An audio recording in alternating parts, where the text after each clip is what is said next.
Hello students, कैसे उम्मीद करता हूँ बढ़िया होंगे। जो बच्चे 2026 के लिए तैयारी कर रहे हैं जवाहर नवोदय की, उनके लिए मोस्ट इंपॉर्टेंट क्लास है, क्योंकि आज हम ज्यामिति के सारे क्वेश्चंस करेंगे जो आपके पेपर में बार बार पूछे जाते हैं।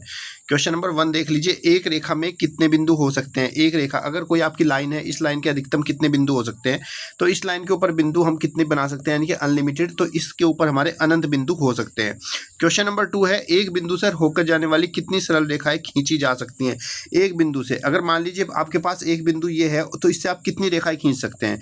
तो आप इसके ऊपर एक रेखा, दो रेखा, तीन रेखा, चार रेखा, पांच रेखा, यानी कि अगर कोई एक बिंदु है तो एक बिंदु से आप जो है अनलिमिटेड रेखाएं खींच सकते हैं। तो इसका ऑप्शन नंबर डी हो जाएगा, अनेक रेखाएं। अगला प्रश्न आपका, दो बिंदु से होकर जाने वाली कितनी सरल रेखाएं खींची जा सकती हैं? अगर आपके पास इस बार दो बिंदु दे दी गई, मान लीजिए एक बिंदु ये है और एक बिंदु ये है, तो इन दो बिंदुओं से आप केवल क्या कितनी रेखाएं निकाल सकते हैं? केवल एक ही रेखा बना सकते हैं। एक से ज्यादा रेखा दो बिंदु से कभी भी नहीं बन पाएगी, इसलिए इसका ऑप्शन हो जाएगा ए आपका राइट आंसर। अगला प्रश्न है, वह कोण जिसका मान 90 डिग्री होता है, वो कोण कौन सा है जिसका मान 90 डिग्री होता है? तो देखो बच्चे, अगर कोई कोण आपका 90 डिग्री का, कंप्लीट 90 डिग्री का कोई भी कोण होता है, उस कोण को हम समकोण कहते हैं। ऑप्शन नंबर बी आपका राइट आंसर। न्यून कोण क्या होता है? कोई भी कोण जो आपका 0 से तो बड़ा होता है, लेकिन वही कोण आपका 90 से छोटा होता है, ऐसे कोण को हम न्यून कोण कहते हैं। अगर कोई कोण आपका ऐसा है जो 90 डिग्री से तो बड़ा है, 90 से बड़ा है और 180 से छोटा है, ऐसे कोण को हम अधिक कोण कहते हैं। और पूरा 90 डिग्री को हम समकोण कहते हैं। अगर कोई कोण आपका 180 डिग्री से ज़्यादा है और 360 डिग्री से कम है, ऐसे कोण को ऋज कोण कहते हैं। तो इसका ऑप्शन नंबर 4 का हो जाएगा आपका समकोण राइट आंसर। अगला प्रश्न है आपका, वह कोण जिस कोण का मान 180 से अधिक तथा 360 से कम होता है, उसको क्या कहते हैं? तो अभी मैंने आपको बताया ऊपर की तरफ, भाई जिस कोण का नाम, इसको जो है ऋजु कोण कहते हैं।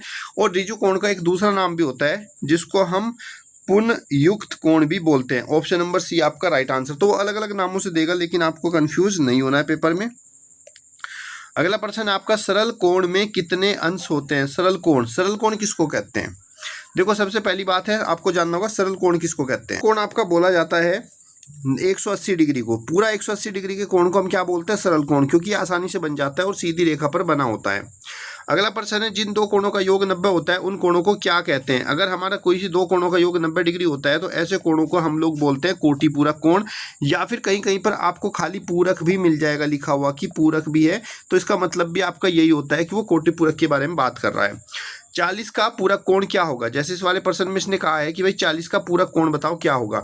तो अभी हमने बताया, जब दो कोणों का योग 90 डिग्री होता है, तो ऐसे कोणों को कोटि पूरक या फिर पूरक कोण कहा जाता है। तो अगर आपको किसी भी कोण का पूरक कोण निकालना है, तो आपको क्या करना है, दिए गए कोण को 90 में से माइनस कर देंगे। तो 90 माइनस 40 करोगे तो आपको मिलेगा 50। तो इसका जो पूरक कोण है वो 50 डिग्री हो जाएगा। ऑप्शन नंबर बी आपका राइट आंसर।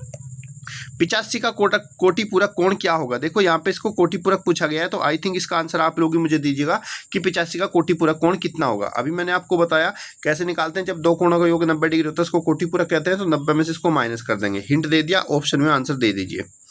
35 का संपूरक कोण बताइए क्या होगा? संपूरक क्या होता है?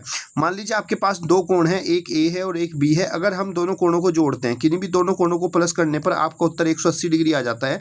तो ऐसे कोणों को हम बोलते हैं कि कोण आपस में क्या है, आपके संपूरक कोण है। तो आपसे पूछा गया 35 का संपूरक कोण क्या होगा? तो अगर आपको 35 का संपूरक कोण पूछा है, तो आपको क्या करना है, 180 में से 35 को आपको माइनस कर देना है। 180 में से 35 को माइनस करेंगे, 10 में से 5 गया 5 आपका, और 7 में से 3 गया 4, तो 145 डिग्री आ जाएगा। ऑप्शन नंबर डी आपका राइट आंसर।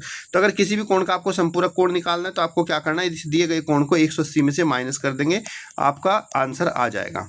अगला प्रश्न है, 120 के संपूरक कोण के दुगने का मान क्या होगा? 120 के संपूरक, तो पहले आपको क्या करना है, इसका संपूरक कोण निकालना है। भाई जब हम संपूरक कोण निकालेंगे, तो संपूरक कोण निकालने के लिए हमें क्या करना होगा, संपूरक कोण निकालने के लिए हमें 180 में से 120 को माइनस करना होगा। 180 में से 120 को माइनस करेंगे, आपको उत्तर मिलेगा 60। लेकिन उसने कहा इसके संपूरक कोण का दुगना बताओ। तो हमारा जो उत्तर 60 आया, इस 60 को हम फिर से 2 से गुणा कर देंगे। 60 गुनी कितना हो जाएगा, 120। तो ऑप्शन नंबर आपका ए राइट आंसर हो जाएगा। अगला प्रश्न है, निम्नलिखित आकृति में x का मान ज्ञात कीजिए। देखो, जब भी आपका कोण इस रूप में कोण होगा, तो ये आपका जो है समकोण होता है, यानी कि पूरा कोण का मान हमेशा 90 डिग्री होता है। तो आपको पूछा गया है x का मान बताओ। तो इसमें ये x प्लस 65 दिया हुआ है। तो इसका मतलब क्या हुआ कि अगर हम 90 में से 65 को माइनस करेंगे, तो हमारा x का मान आ जाएगा, क्योंकि हमें यहाँ पे ऐसा कोण रखना है जिसको जोड़ने पर ये पूरा 90 डिग्री हो जाए। तो 10 में से 5 गया 5 आपका, और 8 में से 6 गया 2, तो इसका मान हो जाएगा 25 डिग्री। ऑप्शन नंबर बी आपका राइट आंसर हो जाएगा। क्लियर बच्चे? कमेंट बॉक्स में बताओ मुझे आपको ये क्लास कैसी लगी। और देखो यही सारे क्वेश्चन आपके पेपर में बार बार पूछे जाते हैं। जवाहर नवोदय में ज्यामिति के मोस्ट इंपॉर्टेंट क्वेश्चन है, ज्यामिति अब पेपर में आने लगी और हर साल आती है और यही सवाल इसमें बनते हैं। तो वीडियो को लाइक और शेयर करें। तब तक के लिए धन्यवाद। जय हिंद, जय भारत।